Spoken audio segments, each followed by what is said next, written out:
Selamat pagi. Di sini kami dari kelompok 4 ingin menjelaskan materi terkait analisis isu-isu kontemporer di Indonesia.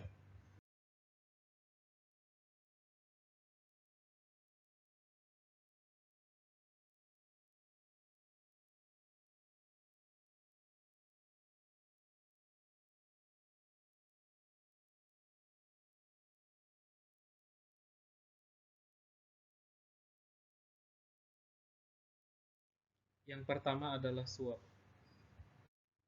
Baik, di sini saya akan menyampaikan salah satu contoh kasus suap, yaitu kasus suap Ade Yasin, seorang mantan Bupati Kabupaten Bogor. Jadi, Ade Yasin ingin laporan keuangan pemerintah Kabupaten Bogor mendapatkan predikat WTP. Lalu beliau menjalin kesepakatan dengan auditor BPK, Perwakilan Jawa Barat, dan akhirnya dibentuklah tim audit yang bisa mengondisikan agar Pemkab Bogor ini mendapatkan predikat WTP, laporan keuangannya. Terdapat beberapa kali pemberian uang kepada tim auditor hingga total selama pemeriksaan telah diberikan sekitar sejumlah rupiah 1,9 miliar dan akhirnya KPK menetapkan 7 tersangka sebagai buntut dari OTT KPK di daerah Bandung dan Bogor selama 2 hari. Dari kasus tadi ada beberapa faktor penyebab terjadinya suap. Yang pertama itu karena jabatan yang tinggi, lalu karena nama baik organisasi, dan ketiga karena tekanan organisasi.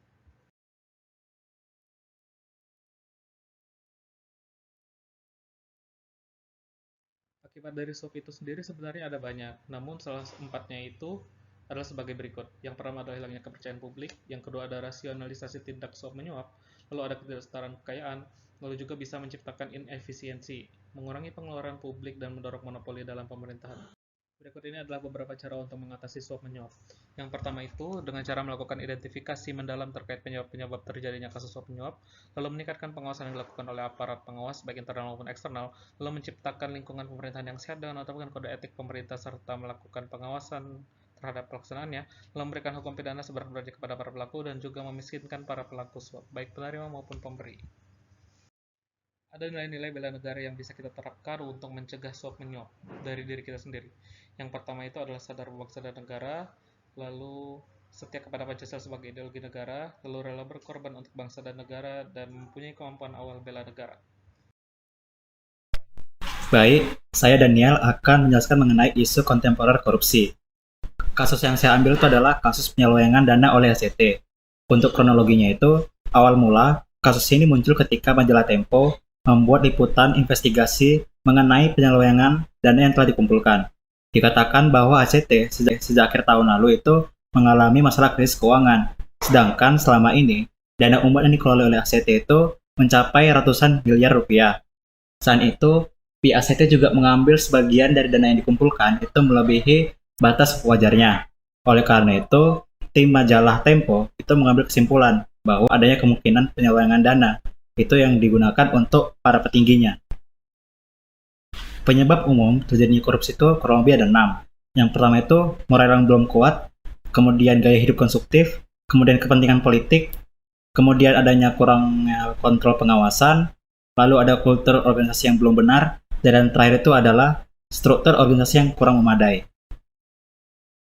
Solusi yang kita perlukan untuk mengatasi korupsi itu ada 4. Yang pertama itu memberikan hukuman setimpal kepada koruptor, kemudian kita mereformasi administrasi dan manajemen keuangan, lalu kemudian kita menggunakan teknologi yang memadai untuk mengontrol pengawasan, dan yang terakhir itu menutup celah internasional. Dengan begitu, kita bisa meminimalisir kemungkinan terjadinya korupsi.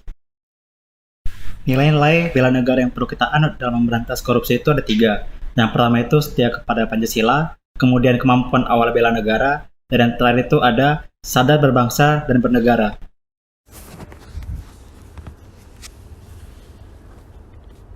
Isu kontemporer terkait pencucian uang PT Jiwasraya. Kita akan membahas teknik analisis isu mulai dari penyebab, akibat, solusi, dan kaitan dengan bela negara.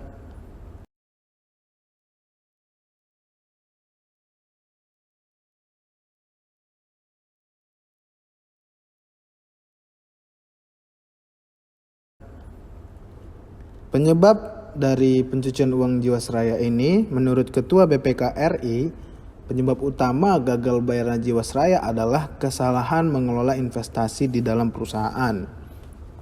Tentunya kesalahan tersebut disebabkan oleh orang-orang yang mempunyai wewenang dan kuasa di PT Jiwasraya. Salah satunya adalah Beni Cokro-Saputro dan Heru Hidayat.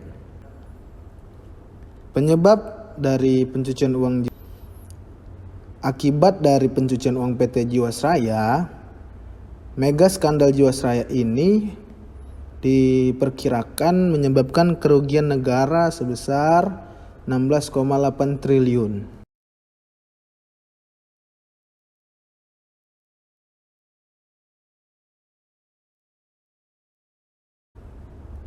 Untuk solusi dari kasus pencucian uang Jiwasraya adalah restrukturisasi, mulai dari sistem untuk terhadap asuransi, organisasi, dan penyelenggaraan lainnya di PT Jiwasraya. Landasan hukumnya adalah Undang-Undang Nomor 40 Tahun 2014 tentang perasuransian, POJK Nomor 71 Tahun 2016 tentang kesehatan keuangan perusahaan asuransi dan perusahaan reasuransi, dan persetujuan OJK terkait rencana penyihatan keuangan RPK Jiwasraya.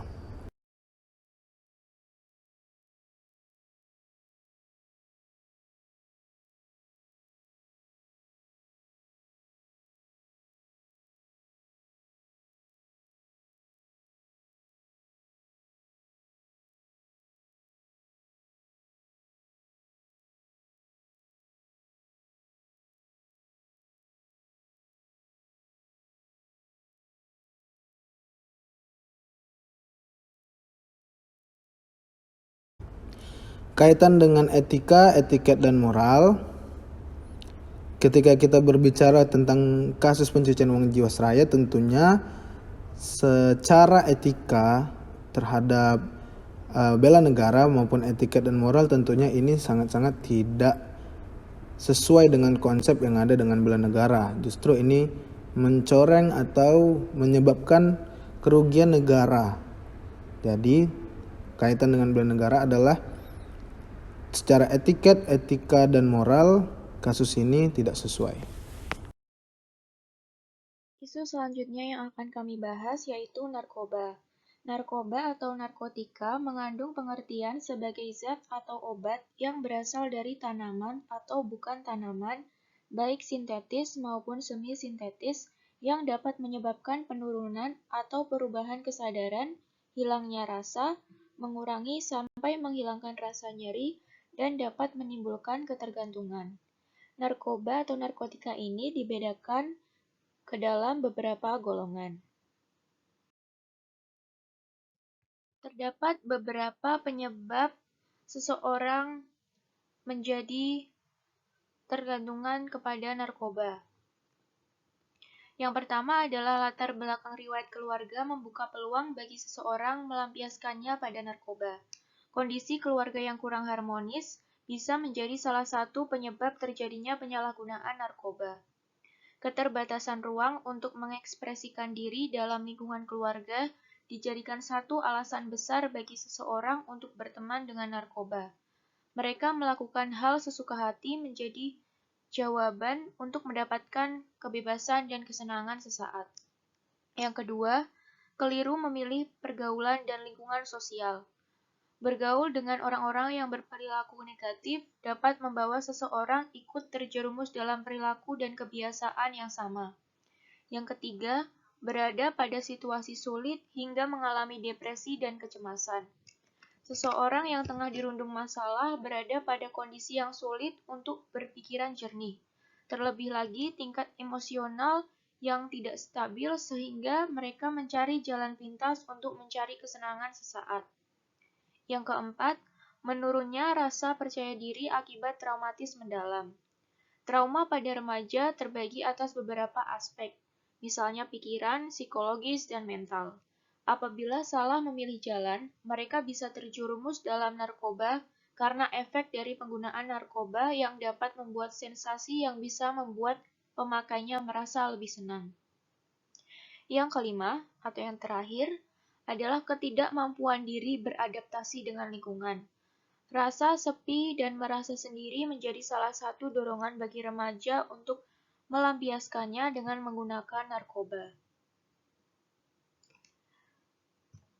Efek dari penggunaan narkoba antara lain yaitu yang pertama, menurunkan kesadaran hingga hilang ingatan.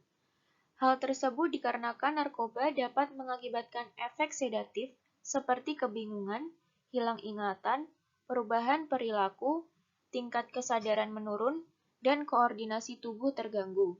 Yang kedua, dehidrasi. Hal ini apabila terjadi, pengidap bisa saja mengalami serangan panik, sakit pada dada, halusinasi, bahkan kejang. Yang ketiga, dapat merubah sel di otak. Perubahan sel di otak akan mengganggu komunikasi antar sel saraf sehingga dapat memicu kerusakan otak permanen. Yang keempat, mengganggu kualitas hidup. Narkoba dapat berdampak pada kesehatan fisik dan jiwa seseorang. Hal tersebut dapat berujung pada penurunan kualitas hidup penggunanya. Yang terakhir, yaitu kematian. Kondisi ini terjadi akibat konsumsi obat dalam kadar berlebihan, yaitu lebih tinggi dari jumlah yang dapat ditoleransi oleh tubuh. Terdapat beberapa cara atau solusi atau strategi penyelesaian untuk bisa mengurangi ketergantungan masyarakat terhadap narkoba. Yang pertama, BNN telah menyelenggarakan program pencegahan dan pemberantasan penyalahgunaan dan peredaran gelap narkoba atau P4GN dengan cara supply reduction dan demand reduction. Nah, untuk demand reduction-nya sendiri, mereka melakukan kampanye anti-narkoba pada masyarakat, terutama masyarakat usia remaja. Yang ketiga, kita bisa mencari lingkungan pergaulan yang dapat membawa pengaruh positif. Karena sadar atau tidak sadar, lingkungan kita akan memberikan dampak kepada diri kita. Kita akan terbawa oleh alur dari pergaulan kita. Apabila kita memilih pergaulan yang positif, maka kita bisa melakukan hal-hal yang positif pula. Apabila lingkungan sekitar kita terlalu banyak melakukan hal-hal negatif, kita bisa saja terhasut untuk melakukan hal-hal negatif tersebut. Yang keempat, menghindari dan tidak mencari tahu tentang hal-hal yang berbau narkotika. Hal ini merupakan cerminan dari kewaspadaan diri dalam kesiapsiagaan bela negara. Karena untuk melakukan bela negara, diri kita sendiri harus sudah siap fisik, jiwa, dan mentalnya.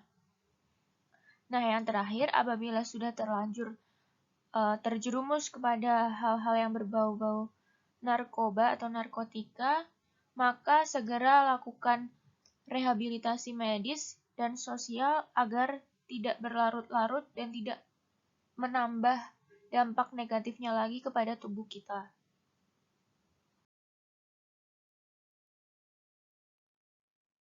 Isu selanjutnya yang akan kami bahas adalah isu terorisme.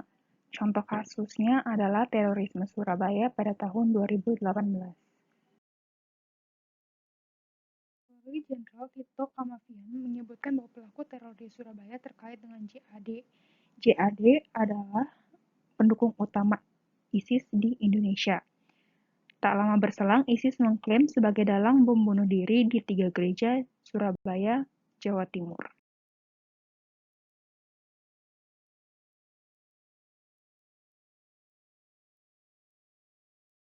Terdapat 4 dampak terorisme Surabaya 2018. Yang pertama, 13 orang tewas dan 43 orang mengalami luka-luka. Kedua, menimbulkan kerisauan di tengah masyarakat. 3, lokasi sekitar dan kendaraan bermotor rusak. 4, suara ledakan bom dapat menyebabkan hilangnya pendengaran yang bahkan bisa bersifat permanen.